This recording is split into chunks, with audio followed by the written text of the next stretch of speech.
Hello everyone. तो ancient myth season 3 के next episode के साथ मैं आप सभी के लिए हाजिर हूँ। तो इस एपिसोड के स्टार्टिंग में हम देखते हैं कि बैंग हाओ ली फैमिली में अपने सारे काम खत्म कर लेता है और इसीलिए वो सभी मिलकर डोंगशिन पवेलियन की ओर जा रहे होते हैं। यहाँ पर ऑन द वे यिम्मी उससे बातें करते हुए कहती है कि बैंग हाओ, मैं डोंगशिन पवेलियन में फर्स्ट टाइम ही जा रही हूँ, तो क्या तुम शादी पर मुझे वहाँ पर लेकर चलोगे? इसका रिप्लाई बैंग हाओ कुछ भी नहीं देता है। लेकिन दोस्तों तभी हम देखते हैं कि याओ काफी ज्यादा जेलस हो जाती है और वो पीछे से ये कहते हुए आगे आती है कि यिम्मी, मैं सब कुछ देख रही हूँ, तुम्हारी शादी तुम्हें पता है कि बैंग हाउस से कैंसिल हो चुकी है, लेकिन फिर भी तुम उस पे डोरे डालना बंद नहीं कर रही हो। देखो, मैं तुम्हें साफ साफ एक बात बता दूं, बैंग हाउस सिर्फ मेरा है और मैं किसी और का उसे होने नहीं दूंगी। तभी वो शिमी के पास चली जाती है और कहती है, मेरी प्यारी बहन, तुम बैंग हाउस के साथ जाकर क्या करोगी? तुम मेरे साथ चलना, मुझे 30 साल का अच्छा तजुर्बा भी है। उसकी ये बात सुनते ही यिम्मी काफी हैरान हो जाती है और अपने फादर की तरफ देखते हुए कहती है, फादर, आपका प्लान तो फेल हो गया, अब बताइए आगे मैं क्या करूँ? जिस पर उसका फादर सर पकड़ लेता है। अब बैंग हाओ बोलता है कि अलर्ट हो जाओ, मुझे यहाँ पर किसी एनिमल का ऑरा फील हो रहा है। बैंग हाओ की बात सुनते ही याओ कहती है, आखिर किसकी हिम्मत हुई है हमारे रास्ते में हमारे बीच आने की? और वो अपना वेपन निकाल कर सामने वाली झाड़ियों पर अटैक कर देती है, जिसकी वजह से वो झाड़ियाँ वहाँ से साफ हो जाती है।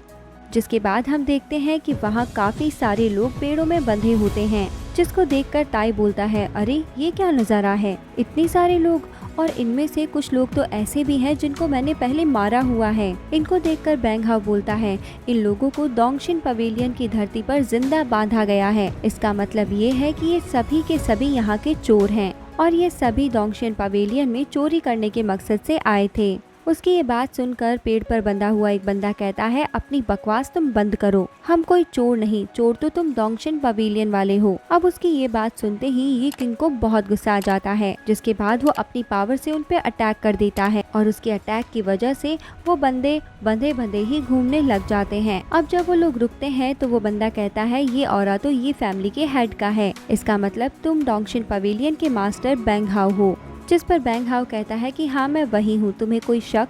अब वहीं पर बंधा हुआ एक और बंदा बोलता है, अच्छा हुआ बैंग हाओ तुम यहाँ पर आ गए, देखो मैं टेंसेंग सेक्ट से हूँ, अगर तुम अपनी बाकी की बची जिंदगी अच्छे से बिताना चाहते हो तो तुम मुझे खोल दो और साथ ही में मुझे कंपनसेशन फीस भी दो। अब बैंग हाओ ताई का नाम लेता है, इतने में ही ताई उस पर अटैक कर देता है और उस बोलने वाले बंदे को बेहोश कर देता है, जिसे देखकर पहले वाला बंदा काफी डर जाता है और वो कहता है, प्लीज मुझे मत मारना, मैं तुम्हें सब कुछ सच सच बता दूंगा। देखो मैं तुम्हें बताता हूँ, हमारे पास ना 2 लोग आए थे, उन्होंने हमसे कहा था कि डोंगशिन पवेलियन में अभी कोई भी नहीं है और इसीलिए तुम लोग वहाँ पर जा करके कुछ भी कर सकते हो।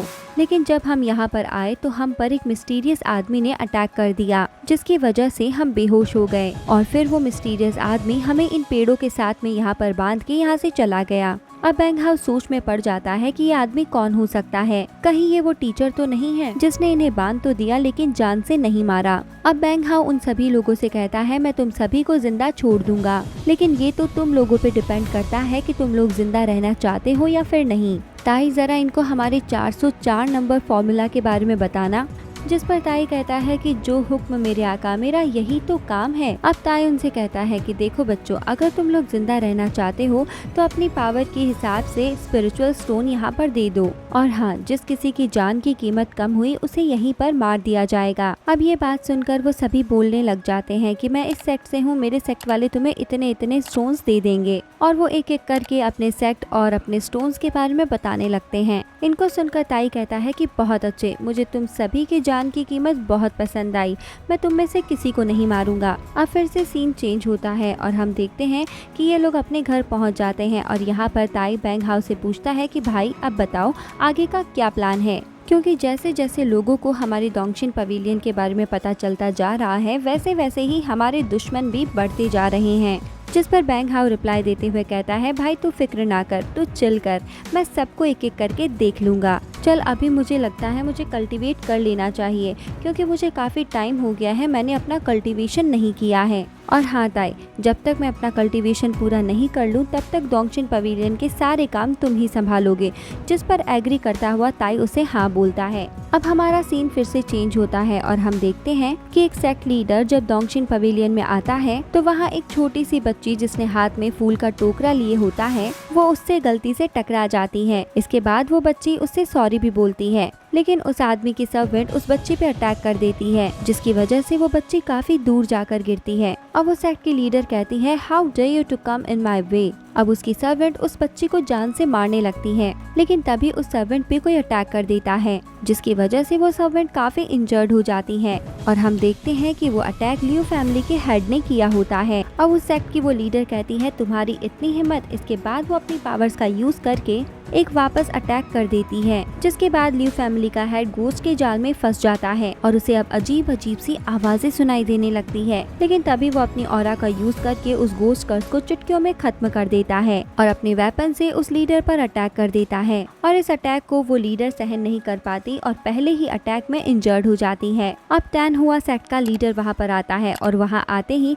वो अपने एंशिएंट वेपन का यूज करके एक टाइमिंग फॉर्मेशन को क्रिएट कर देता है, जिसकी वजह से टाइम बहुत ही स्लो हो जाता है और वहाँ के लोगों की स्पिरिचुअल पावर भी कम होने लगती है। अब वो सेक्ट लीडर बहुत गुस्से से बोलता है बैंग हाओ आखिर हो कहाँ तुम, आखिर तुम्हारी हिम्मत भी कैसे हुई मेरे लोगों को मार कर उनसे पैसे लेने की। अब वैंगशन और लियू कहते हैं अगर तुम्हें मास्टर बैंग हाओ से मिलना है तो तुम्हें पहले हमसे गुजरना होगा। ये कहने के बाद में वो दोनों ही उस सेक्ट लीडर पर अटैक कर देते हैं, लेकिन वो सेक्ट लीडर काफी ताकतवर है दोस्तों, वो उनके अटैक्स को बड़ी ही आसानी से डॉज कर लेता है। ये देखकर वो लेडी लीडर कहती है कि टैन हुआ सेक्ट तो बहुत ही ज्यादा पावरफुल है, पता नहीं हमारा सेक्ट इतना पावरफुल कब होगा।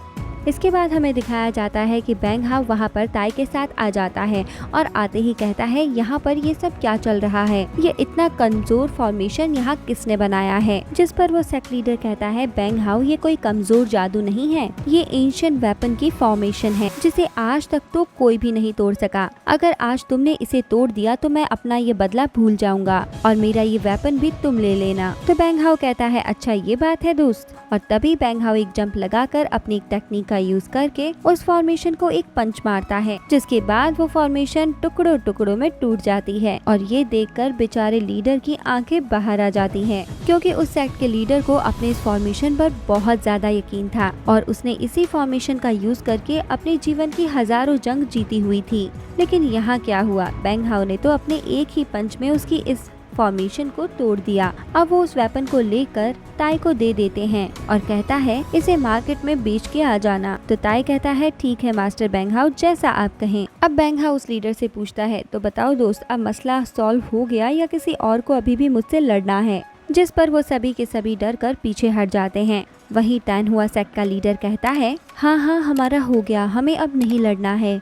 अब ताई बोलता है बहुत बढ़िया दोस्त, तुमने बहुत अच्छा डिसाइड किया। फिर वो बैंग हाओ से कहता है कि क्या हुआ बैंग हाओ, तुम तो कल्टीवेशन कर रहे थे ना, जाओ तुम यहाँ से चले जाओ, जाकर अपना कल्टीवेशन पूरा करो, यहाँ सब कुछ तुम मुझ पे छोड़ दो। तो बैंग हाओ कहता है ठीक है मैं यहाँ से चलता हूँ, लेकिन तुम ध्यान रखना और इन पे फॉर्मूला नंबर 403 अपनाना। जिसके बाद ताई कहता है जी मास्टर मैं समझ गया। इसके बाद में हम देखते हैं कि ताई कुछ टोकन्स को बाहर निकालता है और कहता है कल डोंगशिन पवेलियन में एक ट्रेजर्स की गेम ओपन हो रही है और मेरे पास उसके 10 टोकन्स हैं। अब जो कोई भी इन्हें बाय करना चाहता है वो कर सकता है। जिस पर टैन हुआ सेक्ट का लीडर कहता है मैं 1 मिलियन स्पिरिचुअल स्टोन देता हूँ, तुम ये 10 टोकन्स मुझे दे दो। लेकिन वहीं खड़ी हुई लेंजो आग में घी डालने का काम करते हुए कहती है कि ये टोकन तो मेरे लिए ज्यादा इम्पोर्टेंट है, मैं इन 5 टोकन्स के 15 मिलियन देने के लिए तैयार हूँ। जिस पर ताई कहता है कि बहुत अच्छे, इस लड़की को इस टोकन की असली वैल्यू पता है। अगर आप 15 मिलियन लगाते हो तो आपको हो सकता है कि ट्रेजर्स में से 100 मिलियन मिल जाए, क्योंकि उसमें तो आपके कुछ भी निकल सकता है। इसके बाद में वुतान सेक्ट का लीडर कहता है मैं 50 मिलियन स्पिरिचुअल स्टोन्स देता हूँ, ये सारे टोकन मुझे दे दो। जिसके बाद टाई भी उसको एग्री करते हुए वो सारे स्टोन्स दे देता है। अब हम इसके आगे का सीन देखते हैं, जहाँ टैन हुआ सेक्ट का वो लीडर अपने फ्रेंड के साथ बैठकर वो टोकन्स देख रहा होता है और तभी बाहर अनाउंसमेंट होती है कि डोंगशिन पवेलियन के ट्रेजर केव में हर कोई फ्री में हो सकता है। और ये सुनते ही सभी के सभी ट्रेजर केव की तरफ भागने लगते हैं, लेकिन वो सेक लीडर बहुत ज्यादा गुस्से में आ जाता है क्योंकि बेचारे के 50 मिलियन का लॉस जो हो चुका है। अब उसके साथ में वो लेडी लीडर कहती है, लगता है हमारे साथ में स्कैम हुआ है। तभी हम पीछे रेंजो को देखते हैं जो अचानक से वहाँ पर आती है और उन टोकन्स को लेके गायब हो जाती है। अब टेनहुआ सेक्ट का लीडर कहता है कि आखिर हमारे साथ ही ऐसा क्यों हुआ। तो दोस्तों ये है सारी बिजनेस की बातें, इसी तरह से बिजनेस किया जाता है, आप भी सीख लीजिए। और ये भी बताइए कि आपको ये एक्सप्लेनेशन कैसा लगा। तो अब हम मिलते हैं आगे की स्टोरी लाइन के साथ नेक्स्ट एपिसोड में। तब तक के लिए bye bye, take care and thank you.